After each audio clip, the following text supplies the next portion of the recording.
Hello. I have another video here today to talk about what's going on in my life. I went on this date, third date, and I'm super drained.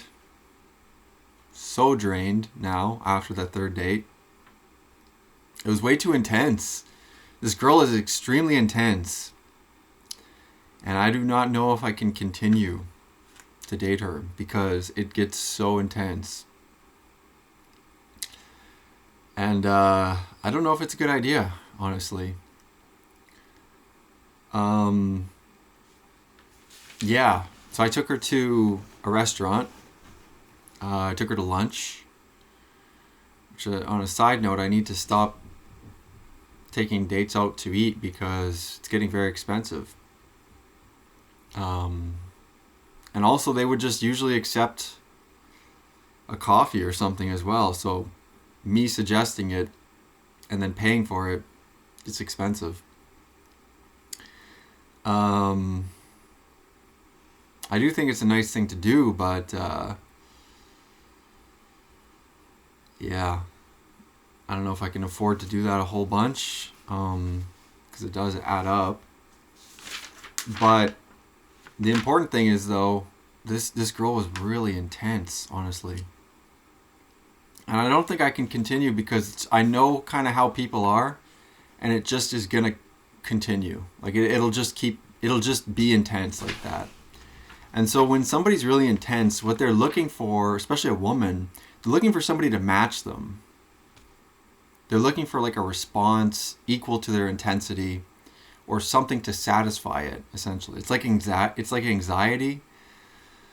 And then it finds a target, or it finds something which is like an attachment target. I'm not trying to sound like really mean or anything saying all this stuff. I'm just saying from my experience and factually from what I know, having studied psychology, people with really bad anxiety, trauma history, attachment issues, sometimes they like are able to find a target. Like they feel really bad and they don't want to feel bad. And I feel, I empathize with that. I know what that's like, but it's like they find something, a target almost, and then this thing will make me feel better, kind of like that. And the data shows, like it supports that if somebody has really bad anxiety and they get into a relationship, it's possible there can be a reduction, but for other attachment styles, it's like they'll still kind of be anxious and they kind of persist. The thing is, though, this girl was like, she was talking about like, it's very intense. Like, it's like, she's saying things about, and I'm not trying to be mean or anything, but I'm just saying like, this is what happened. She was talking about that, she was assaulted and about that, she was telling me like the details. It's like, I really need to know. Like, she wasn't saying like the exact details of the assault, but she was saying about the details about the person and like the follow up with the police and stuff. And I don't know. It's just, yeah. And then it's getting a little bit too much. Like, it's getting too intense. You know what I'm saying? And like okay, this is the third date, but on the first date, she was like right out the gate telling me about like her very intense life story. And I understand, like, because she was sharing her testimony, because that's something we have in common, that we're both Christians, and oftentimes Christians share their testimony, basically how they came to Jesus, which necessarily involves your life and your life story. Again, hers was very intense, and I was like okay with that because it's the testimony, and I understand that, and everybody's entitled to share. But like, it was like almost like too much for me. I don't know, like, I mean, like, I'm not even able to really to handle it very well. And it also feels kind of draining as well. when things are very intense, because I guess I'm trying to be not very mean. Like I'm not trying to be mean. I'm trying to just, you know, I'm saying like all the right things, kind of like the things that you should say to somebody who, you know, had some really terrible things happen to them. You know, I'm sorry to hear that. That's must be really hard, you know. But it starts to transform into like a therapy session, and I don't want to get into that. The thing is that you should not be like your partner's therapist. You shouldn't. That's like a weird gray area you don't want to get into, because there's like power dynamics involved and everything. Obviously you should be there and supportive for your partner, but I kind of like understand this stuff to the point where I'm like, yeah, I kind of know I kind of know how this goes. Like I know that, you know, if I ramp it up and like I try and like meet every like worry and fear and anxiety that this person has, you know, they'll grow kind of attached, but they'll just expect that next time. And there will be a next time. There always kind of is with this like anxiety stuff. And not always, and it can lessen, but it can lessen over time. And it's also very hard to deal with. There's many things that need to be done. It's like, it's not just simple. Like it's like it's professionals need to really help with this stuff for a reason, because it can be really hard. Obviously you do need supportive family, friends, and your relationships, but it can get complicated, you know, and it can get draining on people involved. And like my whole family pretty much has anxiety, you know, me included. But like I kind of studied all this stuff to the point where I realized what was going on in the chaos. It's like an elaborate story, but the main points are that anxiety, and it's like trauma related, and it's also, there's a genetic component as well, could be, and then there's many different things, you know, and it's like, it's not just simple. So I'm kind of like, yeah, this is very intense. And she was also like, women ask these kind of questions to probe and pry, but not be super direct, because women are indirect almost by their nature. Well, maybe not every single woman, but most of them, that's how they function. They ask indirect questions, right? And she was saying things like,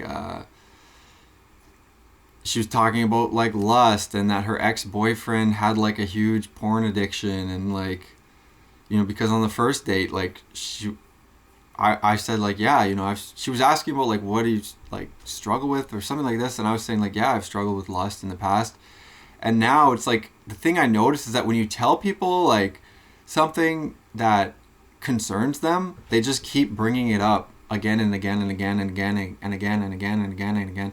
And if they're a more anxious person, they'll really focus on it. And then there's like the catastrophizing thing, and you know, they're thinking of the future, and they're trying to like hyper predict for the future or plan for the future, and thinking about how they can avoid downfalls. And it's like, once you're a part of their story, like it gets really weird, but you're involved, and they'll say stuff in a way to kind of like try and like write the story earlier on for it to play out later. Does that even make sense? So it's like, they'll say stuff, people will say stuff, usually wherein there's plausible deniability in some fashion, but they'll say stuff earlier on, because then later on they can say, well, this is why I was talking about that. This is why I asked, you know, I knew this. Like, so sometimes that's okay, you know, if the intentions are clear from the get-go. But it was kind of really intense, you know, because like, it's just a third date, you know.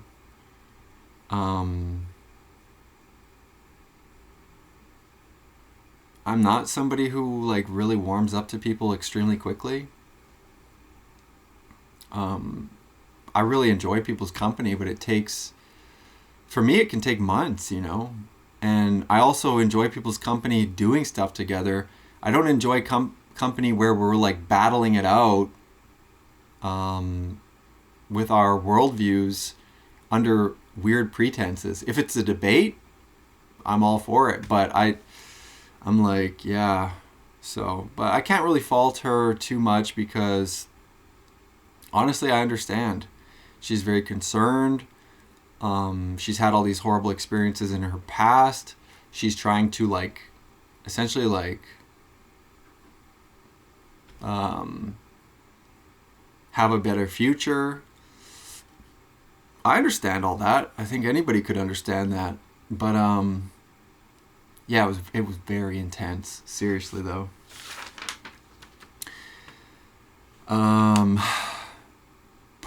So that's why I feel kind of drained. Like, it can get really draining. And women can be really draining, especially because, yeah, they want reassurance, right? And yeah, it can get kind of like, I don't know, but anyways, so I should know about this stuff. I do know about this stuff. I'm familiar with how this stuff goes. I grew up around this stuff. I've been on a lot of dates, but yeah, I mean, again, I would not really fault her because it's kind of like the ball's in my court, and I think I might just, let her know that I don't think it's gonna work out. Maybe I'll tell her we can still be friends because I don't know, because genuinely I think it might be nice to just talk about the Bible, but even then I don't even know.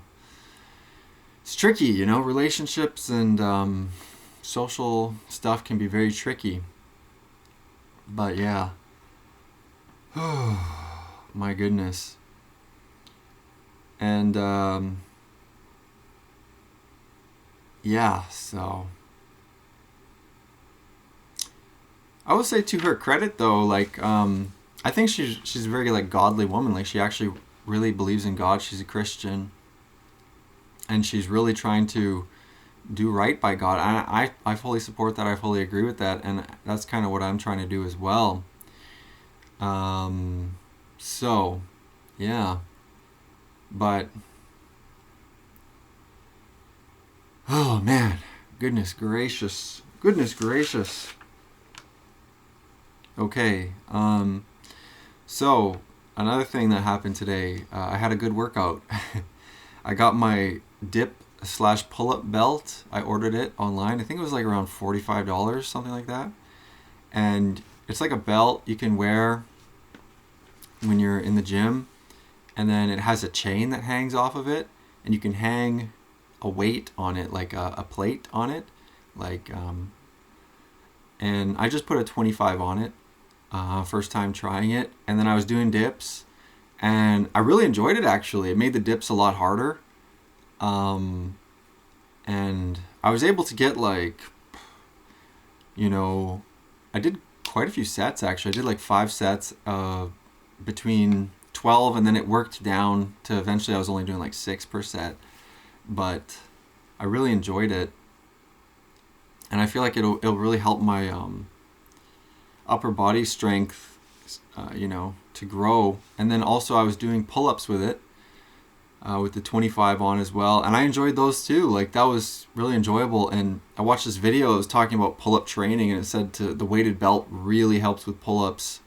for training. Then when you do them without it, it's like your pull-ups will be way, your back will be developed and your pull-ups will be way stronger. So I really enjoyed having the belt. I also got my headphones. I ordered wired headphones. I'm not using Bluetooth anymore. Just to let you know, Bluetooth causes your blood-brain barrier to open. Gives you leaky brain, they call it. And you do not want this. Bluetooth is not good for your brain. Electromagnetic frequencies are not good for you. I ordered also EMF canopy, electromagnetic frequency blocking canopy. It's just to block, they call it electrosmog, but it's like, if you look on your phone, select Wi-Fi, there's like all these different Wi-Fi signals that you can connect to from your neighbors or whoever. It depends where you live. But if you live in like a dense urban area or wherever, there's usually a bunch of Wi-Fi signals. Now you might think, oh, that's crazy. Wi-Fi doesn't do anything to you. It actually does.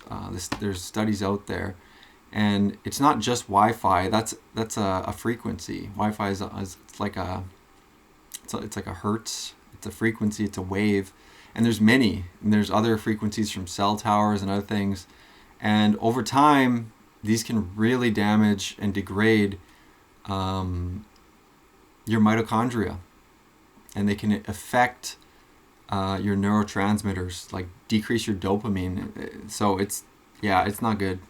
And I'm getting this thing so I can sleep under it, and maybe it'll help me just to have like a break from all the electrosmog. And I'm looking forward to it. Yeah. It was a little bit expensive. I got like the cheapest one I could off Amazon, but it was still $718 Canadian to order it.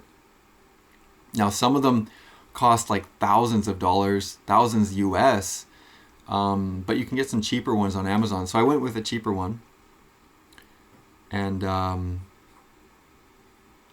think a lot of people in the reviews are very mixed, and I think it's because a lot of people don't really understand it very well, and I know why. It's very confusing actually, but I do think now that I've seen these studies, I believe that it's actually a health detriment. I think it's like a public health detriment at this point.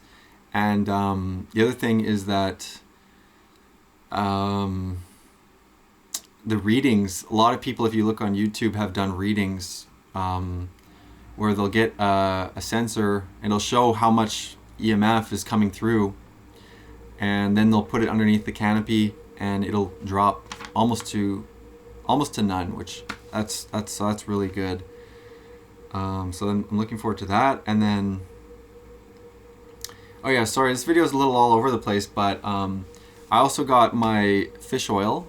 Fish oil is important. You're supposed to have 2 grams of EPA and 1 gram of DHA. I ordered it off Amazon. I got like a cheaper one, so I'm getting the opposite. I'm getting flipped. I'm getting 1 gram of EPA and 2 grams of DHA, but that's okay. I also ordered PQQ, pyroquinoline quinone. I think that's how. Pyrroloquinone.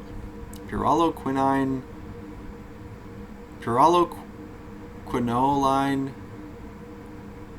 quinone. Anyways, it's supposed to be good for your mitochondria. It's called PQQ. That's your energy. It's supposed to increase your energy. Because I suffer from I used to suffer from chronic fatigue as well, where I was just tired all the time, you know? So some of that stuff is actually able to help. I noticed stuff especially with that increases your NAD, like NMN. That stuff, it really does have an effect. But anyway, so my supplementation is improving again. Yeah, and I find it's like when I take this stuff, almost I start to not even notice it. But then when I don't take it, I really do kind of notice, the difference. When I stray from my routine, I really kind of notice the difference. Yeah, so at that restaurant, there's a little bit of a weird vibe. But it was not all bad there. The food was good. It was just the people were kind of weird. Like when I walked in, it's like people just kind of look at me. I don't know why. And also I don't know if I'm like what's going on with that. But sometimes I notice people will look at me, and sometimes I'll look back at them, but it's not everybody, and it's just weird how that happens sometimes. I don't know what is up with that.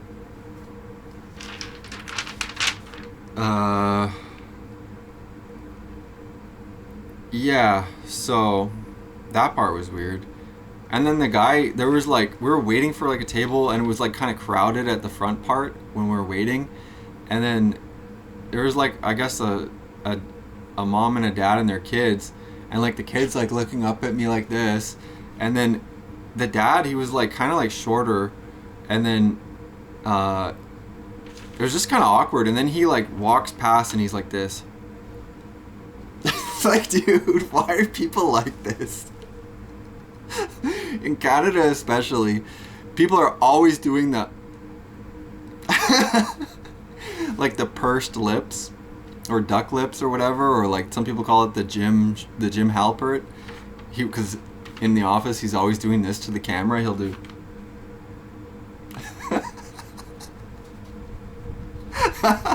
it's such a Canadian thing that they're always doing this. It's weird, honestly. That's like the Canadian way of expressing that they feel uncomfortable, sort of. So weird. Yeah, so lately I've been spending too much money.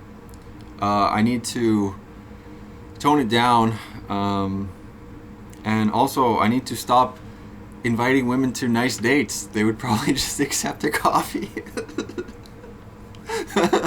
I think it's nice for men to do that, but yeah, it would be nice if I could just meet someone and that would be it, you know? But to do it like a bunch of times just feels like a big waste of money. And that girl was nice. She said thank you. But some of them, they just have like, you know, also they have kind of an attitude, and they don't, it's like they're upset even with if you try and do something nice, but that's why it's kind of stupid to do it. But anyway, I don't know. Okay, here's another important thing. I know that looks are very important to me, and I kind of feel like a terrible person about this, just to say it, even though it's true. For some reason, I feel like a terrible person to say it. That looks are important to me, especially and particularly body shape. And I don't know, like, I feel like a mean person, but I feel like it's so honest. Like, that's what most people care about, like, when it comes down to it. Many people, and women especially, it's like when they think about the kind of guy they want, they're like describing personality and all this stuff, but they're pre-assuming that he's like already meets their look standard, you know? It's like they don't even understand or calculate that looks is important to them. That's like a presupposition for them, for a lot of women. And they just think that he's gonna look really their type, but then they start talking about like personality and stuff. But the looks thing is actually real. Most women want like a tall, you know, jacked guy, masculine, manly guy. Although that's kind of like shifting as to what women say, but most women still want that. And for me, yeah, I want a woman who has a nice butt, has, you know, maybe a nice figure, hourglass or something like that. Doesn't have to be, but I don't really care about boobs too much, although I prefer bigger boobs, but I'm not trying to be really gross or anything. I'm just saying this is sort of my preferences when it comes to dating. And then face, it's funny, I have I don't know, some women's faces are really attractive to me, and I don't even really know why. It's more like the classic face from like of the women from like, you know, 1950s or something. And I couldn't even really, I'd have to show pictures to describe what that looks like, but some women I see, and it's just like they just have a nice, like, a face that you really enjoy looking at. But yeah, anyway. And I like blue eyes as well. I think a lot of people really like blue eyes. Doesn't have to be, but I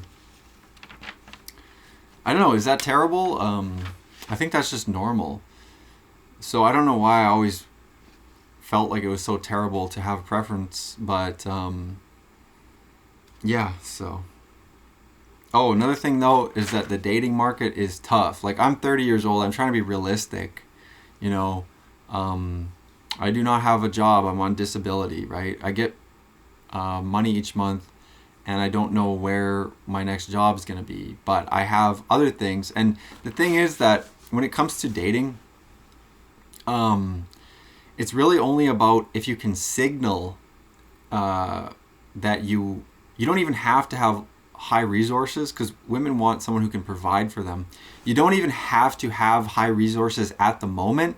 You need to be able to signal that you will in the future be able to have, high resources and something like that, money or status, something like this. And a lot of women, that's, something that they really care about. And again, I'm just talking from stats, like I'm talking from the literature. I'm not really making this stuff up. But I will say that the dating market is tough, especially here in Canada. Men and women just do not have the same values as much. And maybe you could say it's just me, but if you look at the data, there's like a huge difference. Women are so much more left-wing. That's why I really kind of like this girl, because she was such a she was like very almost like conservative Christian, and I really appreciate that. But yeah, I don't know. It is tough, The dating market is tough, but I think it's okay. Like, I would like to start evangelizing, and I think that the more I get out and the more I talk to people in real life, I think honestly that's like a good idea. I mean, does that sound retarded to even have to say that?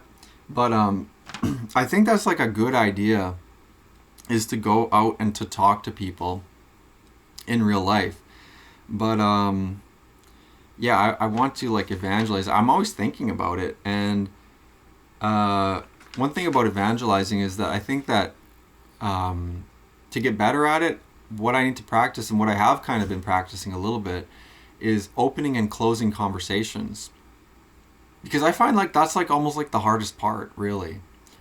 Is first off, opening a conversation, going up to somebody who maybe you don't even know, and what do you say to them? How do you start the conversation? I find that to be tricky. I think that just comes with practice as well. But then closing conversations can be tough as well.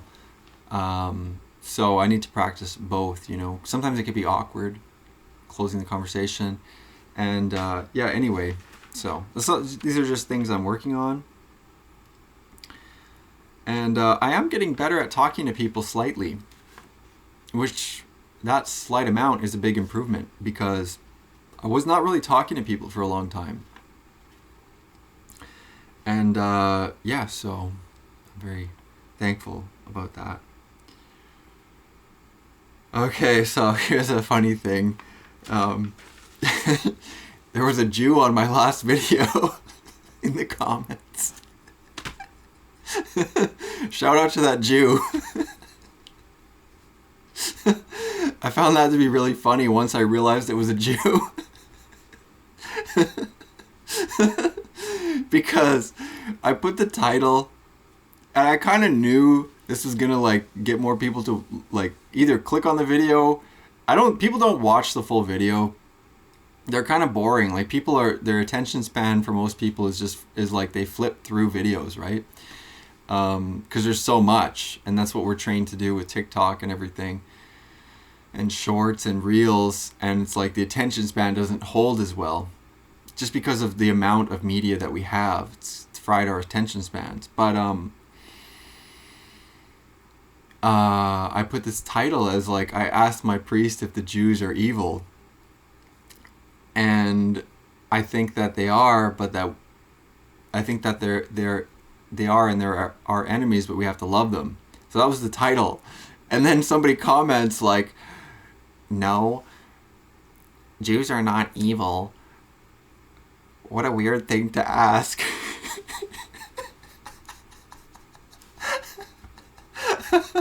And it was so classic Jew the way this guy was talking.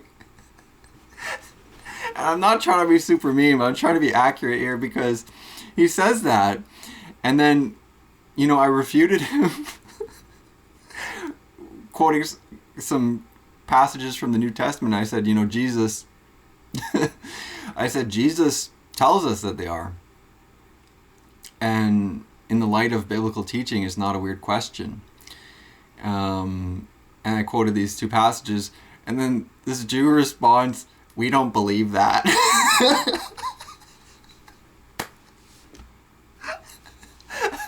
I'm like, dude, that's the whole point. I know Jews don't believe that. That's like the whole point. And then somebody else jumped in and they were saying that they literally hate Christ. And then this Jew was also saying like, which Jew has ever said that? It's like, dude, that's in the Talmud. That's in your holy book. Jews believe that Christ was burning in hell. They believe he was a sorcerer. They believe the Virgin Mary was a whore. Like, they have all these horrible things that they believe.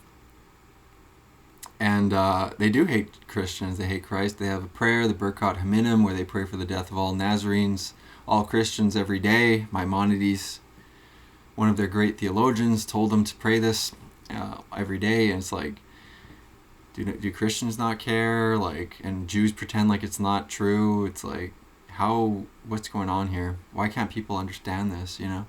But anyway, so I put that, and then I got a Jew in the comments. It was funny to me. But the thing is that Jewish people, they're actually smart. Like, these are intelligent people, and they do go online and they try and combat anti-Semitism. They have whole books that they give out about how to talk to non-Jews, how to, like, they have all this propaganda training that they disseminate, and some of them are extremely good at propaganda. And so they go in and, like, they will, you know, there's a bunch of different techniques and tactics, right? Discredit the source, you know. It's like, that's the whole thing. It's a propaganda war. Like, it's another front. Like, that's why they bought TikTok. That's why Larry Ellison bought TikTok. It's like, and Gen Z is over it, you know. I'm thankful for that. Like, Gen Z is so over it, and a lot of millennials too. But anyway,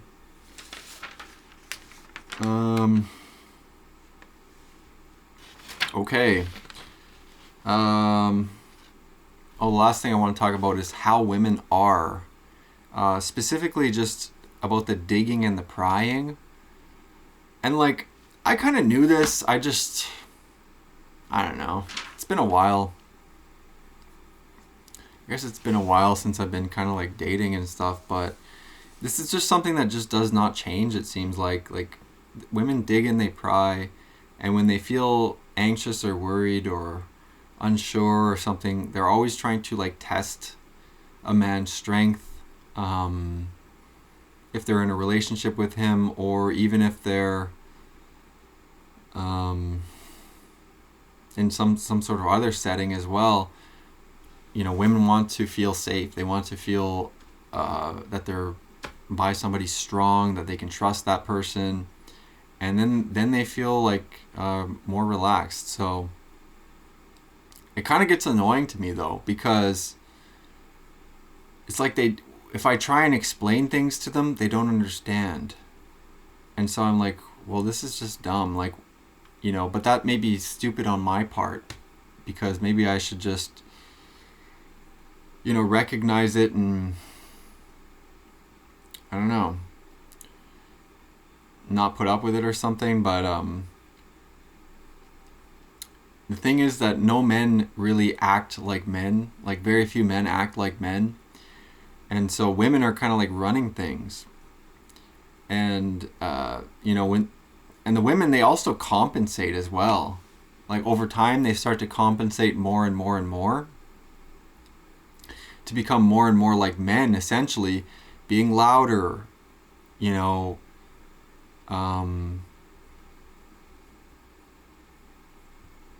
like, just talking more, like, I don't know, dude. It gets to be so much. But yeah, it could be really draining, seriously. But anyway, that's my whole video. That date was pretty draining, actually. And like it's the state of the world, you know what I mean? So a lot of people, they feel like it's like them as an individual. I felt like this as well, but you know, it's kind of like happening to everybody. And what I mean is like the current state of the world. And yeah, it is making people crazy. And yeah, things are crazy in the world. And there are a lot of things that are happening, and things don't kind of make sense, and a lot of people are struggling, and a lot of people, like, these things are all true, you know what I mean? People suffer from addictions, people suffer from temptation by the devil, people suffer from the system that we live in, the Jewish controlled banking system that we exist under. They don't understand it. They think it's maybe a conspiracy theory. It's true. All right. And people wonder, why is everything so expensive? And people are on TikTok and they're looking at like, they're in their own rabbit hole or their own media bubble, echo chamber or whatever. And yeah, things are kind of crazy. So that's kind of where we're at. That's why I kind of acknowledge all this stuff. But it gets hard because if I try and talk about it with people, they can't handle it.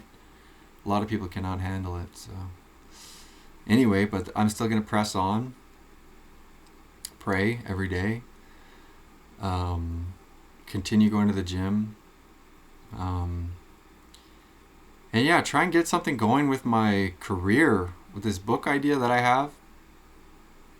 I really have to try and like do something to make it happen. You know, and I am doing stuff, but I need to get out and put the idea out into the world and see what people think. Okay, so that's all.